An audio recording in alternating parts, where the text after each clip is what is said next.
Sabe aquela sensação, sei lá, a alegria de receber uma boa notícia? Ou o simples prazer de olhar para o céu azul? Por que essas coisas se sentem de um jeito específico? É sobre isso que a gente vai falar hoje. Vamos mergulhar fundo num dos maiores mistérios da ciência, que é o enigma da nossa própria consciência. A pergunta que fica é essa, né? Todo mundo intuitivamente sabe que tem, alguém aqui dentro. Um mundo interior cheio de pensamentos, de sentimentos. Mas como é que a gente pode ter certeza de que essa experiência é real mesmo? Que não é só, digamos, o resultado de um monte de pecinhas mecânicas funcionando no nosso cérebro? Pois é, essa é a grande questão. A certeza da nossa própria consciência é talvez a coisa mais real que a gente conhece. Só que, para a ciência explicar por que esse mundo interior existe, bom, isso é um desafio gigantesco. E é exatamente aqui que o nosso mistério começa de verdade. Bom, para a gente começar a investigar isso, vamos dar o nome aos bois. A gente vai usar um termo que foi criado por um filósofo, o David Chalmers. O problema difícil da consciência. Vamos entender direitinho o que isso quer dizer. Olha, essa definição é super importante. O problema difícil não é sobre como o cérebro funciona, como ele processa as informações. A questão é por que todo esse processamento vem junto com uma experiência subjetiva. Por que a atividade dos neurônios gera a sensação de ver a cor vermelha, ou de sentir dor? Os filósofos têm até um nome para isso, eles chamam de qualia. A pergunta de $1 milhão é, por que a nossa vida não acontece, sei lá, no escuro, sem nenhuma experiência interna? Para a gente entender isso melhor, vale a pena fazer uma distinção. Os cientistas trabalham no que eles chamam de problemas fáceis da consciência. E boto umas aspas bem grandes em fáceis, porque de fáceis eles não têm nada, são super complexos. Mas eles falam sobre as funções do cérebro, como ele processa dados, como controla o comportamento, esse tipo de coisa. Já o problema difícil, esse tá em outra categoria. Ele quer saber por que toda essa mecânica do cérebro vem acompanhada de uma vida interior. Ok, e para tentar desvendar esse mistério, não adianta a gente pegar um microscópio ou um scanner cerebral. Não dá. Em vez disso, a gente vai usar a ferramenta mais poderosa da filosofia, o experimento mental. A gente vai analisar 3 pistas clássicas que vão nos ajudar a entender o tamanho desse problema. E a nossa primeira pista nos leva a um conceito que é, assim, um pouco assustador, mas que é muito, muito útil para a gente isolar o problema. É a ideia do zumbi filosófico. A pergunta aqui é a seguinte: será que é possível imaginar um ser que se parece e age exatamente como um ser humano em tudo, mas que por dentro é completamente vazio? Tipo um robô perfeito, sem nenhum sentimento, nenhum pensamento, nenhuma consciência. Pensa bem nisso.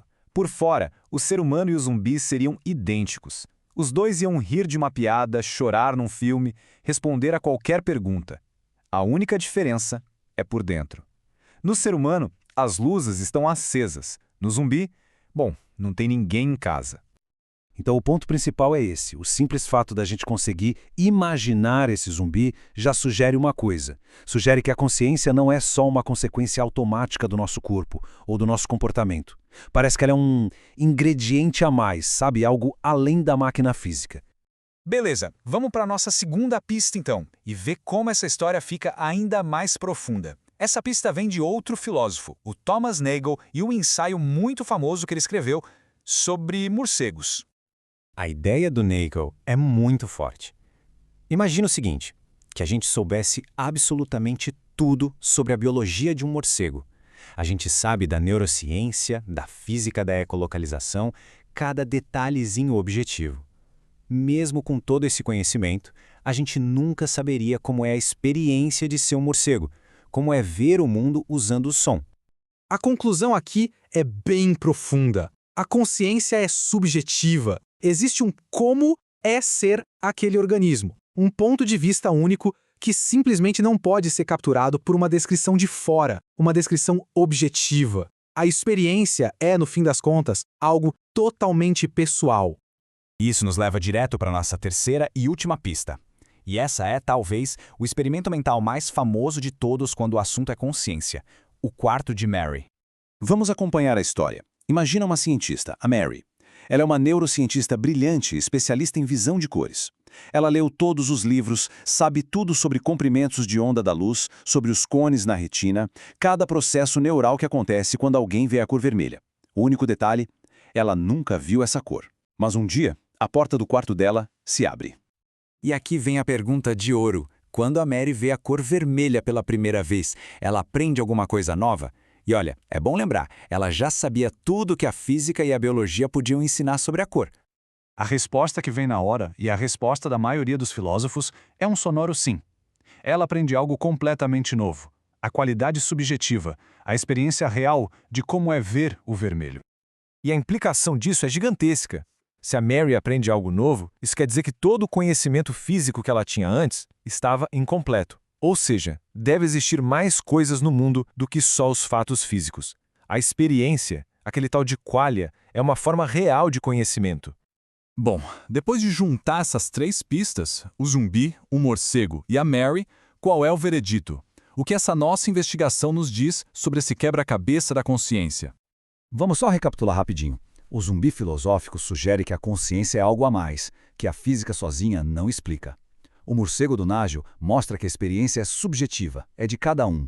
E o quarto de Mary prova que essa experiência subjetiva é um tipo de conhecimento, separado dos fatos físicos. E é aqui que a gente chega num paradoxo final. O nosso mundo interior é a coisa mais real que existe pra gente. E mesmo assim ele parece ter características que o colocam fora do alcance de uma explicação puramente física. E com isso, a gente chega ao grande desafio. Se a experiência não é totalmente física, como é que a ciência que estuda o mundo físico vai conseguir um dia resolver isso? Será que a gente vai precisar de uma ciência totalmente nova? Ou será que o mistério de quem somos por dentro é um daqueles quebra-cabeças que está além do que a ciência pode alcançar? Essa é uma questão que continua em aberto.